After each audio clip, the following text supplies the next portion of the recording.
इस दुनिया में ऐसे बहुत ही कम स्टूडेंट होंगे जिनको ये प्रॉब्लम नहीं होगी कि पढ़ा हुआ याद नहीं रहता। हम पढ़ तो लेते हैं लेकिन फिर भूल जाते हैं। तो अगर हम भूल जाते हैं तो फिर हमारे पढ़ने का मतलब क्या निकला? ऐसे में सारी मेहनत बेकार चली जाती है। वैसे पहले मैं आपको बता दूं कि अगर आप पढ़ा हुआ याद नहीं रख पाते हैं तो इसका मतलब ये बिल्कुल भी नहीं है कि आपका दिमाग कमज़ोर है। सोचो अगर आपका दिमाग हर चीज़ को याद रखने लग जाए तो एक दिन में हमारे साथ में कितनी चीज़ें होती है। दिमाग का कचरा हो जाएगा अगर दिमाग सारी बातों को याद रखने लग जाए तो। वैसे हमारा मेन टॉपिक है कि हम पढ़ा हुआ याद कैसे रखें। अगर इस प्रॉब्लम का सोल्यूशन निकल गया तो आपका टाइम भी बचेगा और आपको रिजल्ट भी बहुत ज़्यादा मिलेगा। पढ़ा हुआ सब कुछ याद रखना मुश्किल है, लेकिन फिर भी काफ़ी हद तक हम इसे कंट्रोल कर सकते हैं, लेकिन पूरी तरीके से नहीं। मैं आपको 3 तरीके बताने वाला हूँ। अगर आप यूट्यूब पर गूगल पर सर्च करोगे तो आपको कई सारी टिप्स मिल जाएगी, लेकिन ये जो टिप्स मैं आपको बता रहा हूँ ये मेरे पर्सनल एक्सपीरियंस से और काफ़ी रिसर्च करने के बाद मैं आपको बता रहा हूँ। आप यकीन मानिए कि ये 3 टिप्स इतनी ज़्यादा इफेक्टिव है कि इनको यूज़ करने के बाद आपका टाइम भी बचेगा और आपको रिजल्ट भी 2 गुना मिलेगा। तो पहला जो पॉइंट है वो है स्टडी लेस स्टडी गुड। भले ही कम पढ़ो लेकिन अच्छा पढ़ो। विल परेटो ने इस दुनिया को एक महान सिद्धांत दिया जिसे कहा जाता है 80-20 का रूल्स। इन्होंने एक ऐसा नियम दिया जो कि दुनिया की हर वस्तु में हर जगह पाया जाता है। इन्होंने बताया कि आपके 20% एफर्ट्स आपके 80% रिजल्ट में कन्वर्ट होते हैं। इनका कहना है कि आप सिर्फ 20% चीज़ों पर फोकस करो, आपको 80% रिजल्ट सिर्फ इन्हीं से मिलेंगे। एग्जाम्पल के लिए विल परेटो बताते हैं कि दुनिया का 80% पैसा और ज़मीन इस दुनिया के 20% लोगों के पास में है। 80% क्राइम इस दुनिया के 20% लोग करते हैं। 80% ट्रैफिक इस दुनिया के 20% रोड पर होता है। और 80% टाइम हम 20% कपड़े पहनते हैं। और इस दुनिया की 80% एल्कोहल यानी शराब इस दुनिया के 20% शराबी पी जाते हैं। 80% भोजन इस दुनिया की 20% जमीन से निकलता है। 80% बारिश इस दुनिया के 20% बादलों से होती है। इस दुनिया के 80% इन्वेंशन इस दुनिया के 20% साइंटिस्ट ने किए हैं। और सिर्फ यहीं तक नहीं, यही आंकड़ा हमारे अपने यूट्यूब चैनल पर भी लागू होता है। 80% वॉच टाइम उन लोगों से आता है जिन्होंने इस चैनल को सब्सक्राइब नहीं किया है। कहीं आप भी तो उन 80% लोगों में से नहीं हो। और सबसे इम्पोर्टेंट फैक्ट कि 80% रिजल्ट हमारे 20% एक्शन से आता है। और यही रूल आपके एग्जाम में और आपकी पढ़ाई में भी लागू होता है। आपके सिलेबस का पढ़ा हुआ 20% आपको 80% दिलवा सकता है। तो आप 20% मोस्ट इंपॉर्टेंट चीज़ों को निकालें और उनको पढ़ें, और वही 20% चीज़ें आपको 80% रिजल्ट दिलवा सकती है। और आपने जो 20% निकाला है वो आपके सिलेबस के कंपैरिजन में बहुत ही कम है। तो ये जो कम है ना, इसको बहुत ही अच्छे से करो। और यही था हमारा first point, study less and study good. दोस्तों, मैंने भी कई बार ये गलती की है कि जितना पढ़ना होता है उससे हम कई गुना ज़्यादा पढ़ते हैं, और इसका रिजल्ट ये होता है कि हमें जो याद रखना चाहिए वो भी हम भूल जाते हैं। एग्जाम में अब वैसे भी ज़्यादा दिन नहीं बचे, तो आप इस रूल को यूज़ करके काफ़ी अच्छा रिजल्ट पा सकते हैं। अब नेक्स्ट जो पॉइंट है वो है स्टडी इन मॉर्निंग। और ये जो पॉइंट है ना, ये मेरा फेवरेट पॉइंट है, क्योंकि मैंने अपनी लाइफ की ज़्यादातर पढ़ाई सुबह ही की है।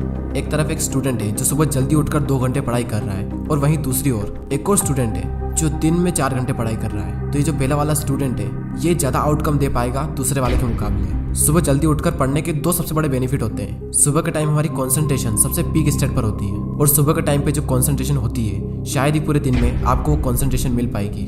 और सेकंड बेनिफिट ये है सुबह जल्दी उठने का कि सुबह कोई भी डिस्टर्ब करने वाला नहीं होता है। एनवायरनमेंट में एक अलग ही साइलेंस होता है, और उस साइलेंस में कुछ नया सीखने का मजा ही कुछ और होता है। आप सुबह जल्दी उठकर 3 घंटा पढ़िए, और उसके बाद में पूरे दिन अगर आप सिर्फ मुश्किल से आधा से 1 घंटा भी पढ़ते हैं तो बहुत है आपके लिए।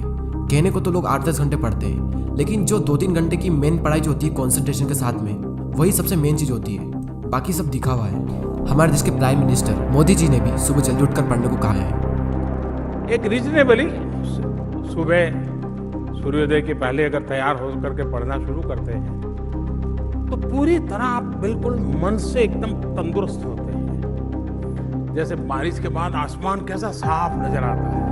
सुबह बहुत ही उत्तम कालखंड होता है, फ्रेश होते हैं, थकान नहीं होती है, और अध्ययन से ही शुरू करते हैं तो ज़्यादा अच्छा रहता है। और ना सिर्फ मोदी जी ने बल्कि हमारे शास्त्रों में, आयुर्वेदा में भी यही बात कही गई है कि सुबह के टाइम हमारा ब्रेन सबसे ज़्यादा एक्टिव होता है, और उस टाइम जो भी हम अपने ब्रेन में डालेंगे वो दिमाग में छप सा जाएगा। सो ये था second point, study in morning. अब जो लास्ट जो पॉइंट है वो बहुत ही ज़्यादा इंपॉर्टेंट पॉइंट है, और ये पॉइंट आप सबको ऑलरेडी पता है, लेकिन हर कोई इस पॉइंट को बहुत ही इग्नोर करता है।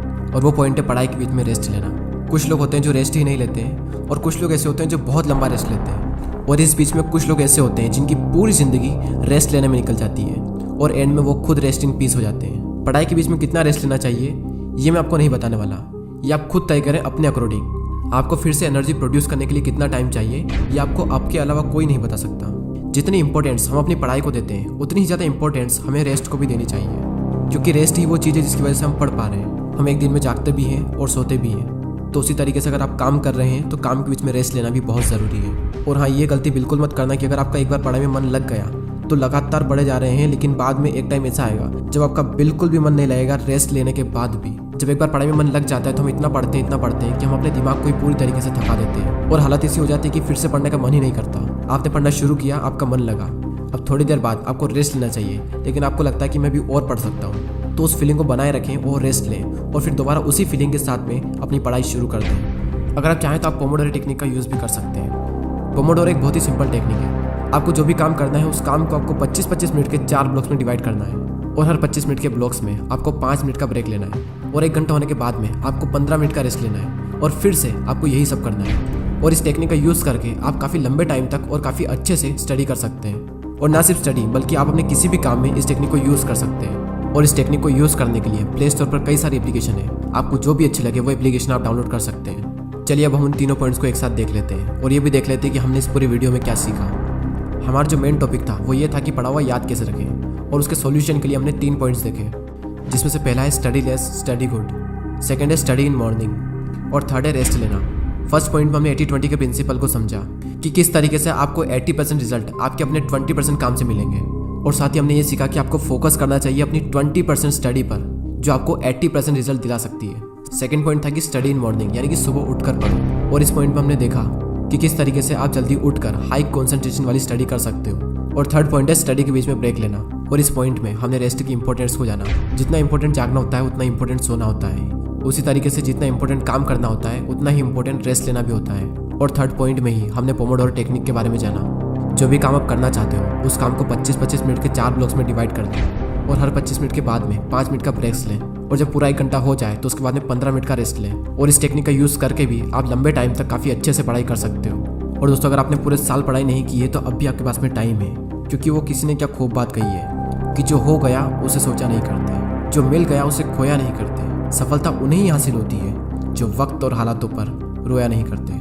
अगर आप अब भी शुरू करते हो और दिल लगा कर मेहनत करते हो तो अब भी आप कई लोगों से आगे निकल सकते हो। बस मेहनत खामोशी से कीजिए और इतनी मेहनत करो कि आपकी सफलता शोर मचा दे। अब वैसे ही बहुत टाइम निकल चुका है और एग्ज़ाम बहुत नज़दीक है, और जब इतना कम टाइम बचा है तो बैठे बैठे ज़िंदगी बर्बाद ना कीजिए, क्योंकि ये ज़िंदगी मिलती है कुछ कर दिखाने के लिए। रोके अगर आसमान हमारे रास्ते को तो तैयार हो जाओ आसमान झुकाने के लिए। अब बात आती है उन 80% लोगों की जो वीडियो तो देखते हैं लेकिन सब्सक्राइब नहीं करते। यूट्यूब पर आपको वीडियो बिल्कुल फ्री में मिल रहा है और सब्सक्राइब करने का भी यूट्यूब आपसे पैसा नहीं लेता है, तो फिर मैं ये सोचता हूँ कि आप सब्सक्राइब क्यों नहीं करते। दोस्तों, बहुत मेहनत लगती है वीडियोस बनाने में। आपका एक सब्सक्राइब और एक कमेंट मुझे बहुत मोटिवेट करता है आने वाले टाइम में इससे भी अच्छे वीडियोस बनाने के लिए। मैं लेता हूँ आपसे अलविदा। Thanks for watching.